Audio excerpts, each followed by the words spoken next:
Hello viewers, back to my channel. আজ আপনাদের জন্য নিয়ে এসেছি ঢেঁড়স আর আলু দিয়ে ভীষণ মজার একটি নিরামিষ রেসিপি। এই রেসিপিটি গরম ভাতের সাথে খেতে তো ভালো লাগেই, লুচি পরোটা রুটির সাথেও ভালো লাগে। যারা নিরামিষ খেতে ভালোবাসেন এই রেসিপিটি তাদের তো আশা করছি ভালো লাগবেই। যারা নিরামিষ খেতে ভালোবাসেন না তারাও একবার এই রেসিপিটি তৈরি করে দেখবেন, আশা করছি আপনাদেরও ভালো লাগবে। চলুন তাহলে দেখা যাক রেসিপিটি কীভাবে তৈরি করব। ঢেঁড়স আর আলুর নিরামিষ রান্না করার জন্য আমি এখানে 300 গ্রাম পরিমাণ ঢেঁড়স আস্ত অবস্থায় ভালো করে ধুয়ে বড় বড় টুকরো করে কেটে নিয়েছি। সবগুলো টুকরো একই সাইজের করেছি। তার সাথে নিয়েছি দুটো মাঝারি সাইজের আলুটাকে সিদ্ধ করে কুসা ফেলে টুকরো করে কেটে নিয়েছি। এখন একটা মশলা তৈরি করে নেব। তার জন্য একটা বাটিতে নিচ্ছি 1 চা চামচ হলুদ গুঁড়ো, 1 চা চামচ ধনে গুঁড়ো, 1 চা চামচ জিরে গুঁড়ো, আধা চা চামচ কাশ্মীরি মরিচ গুঁড়ো, 1 চা চামচ বা স্বাদ মতো লবণ, আর নিচ্ছি 1/4 চা চামচ ঝাল মরিচ গুঁড়ো। কাশ্মীরি মরিচ গুঁড়োয় ঝাল হয় না, রঙটা আসে শুধু সুন্দর। ঝাল এতে কম থাকে, তাই আমি ঝাল মরিচের গুঁড়ো দিয়ে দিলাম নিজেদের স্বাদ মতো। এখন আধা কাপ পরিমাণ জল দিয়ে মশলাটাকে একটু ভিজিয়ে রেখে দেব। মশলাটাকে ভিজিয়ে রেখে এখন আমি চলে যাচ্ছি রান্নাতে। প্রথমেই চুলায় একটা প্যান বসিয়ে দিয়ে দিলাম 2 টেবিল চামচ পরিমাণ সয়াবিন তেল। তেলটাকে একটু গরম করে নিচ্ছি। তেলটা গরম হয়ে গেছে, এখন আমি একটু হলুদ গুঁড়ো আর একটু লবণ দিয়ে নিচ্ছি।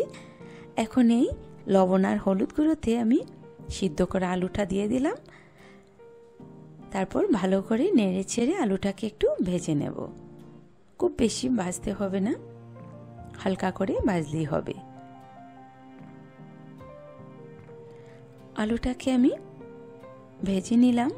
এখন আমি আলুটাকে তেল থেকে তুলে নিচ্ছি, আর এই তেলেই আমি বাকি রান্নাটা করে নেব। আলুটাকে তুলে নিয়ে এখন এর মাঝে ফোড়ন দিয়ে দিচ্ছি 1 চা চামচ কালো জিরে, দিচ্ছি 2টো তেজপাতা চিড়ে। এখন তেজপাতা আর কালো জিরেটাকে একটু ভেজে নিচ্ছি। এই পর্যায়ে দিয়ে দিচ্ছি ভিজিয়ে রাখা মশলাটাকে এখন আমি কষিয়ে নেব। আগুনটাকে এখন আমি মিডিয়ামে রেখেছি। মশলাটা কষানো হয়ে গেছে, এখন আমি এর মাঝে দিয়ে দেব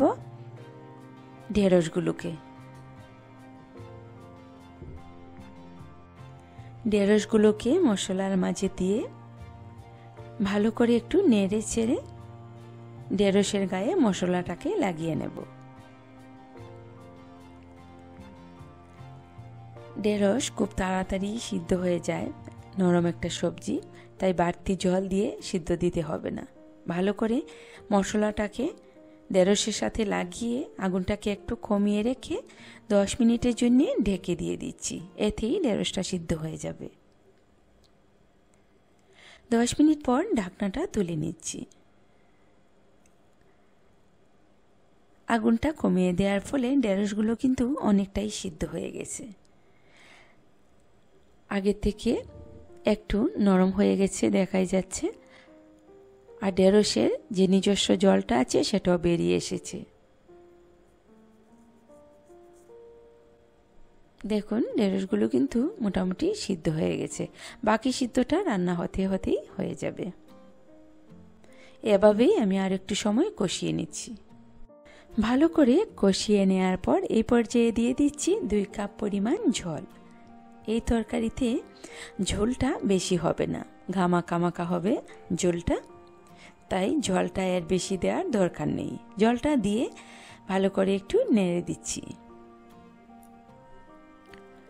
এখন আমি দিয়ে দিচ্ছি ভেজে রাখা আলুগুলোকেও ঝোলের মাঝে একটু ডুবিয়ে দেব।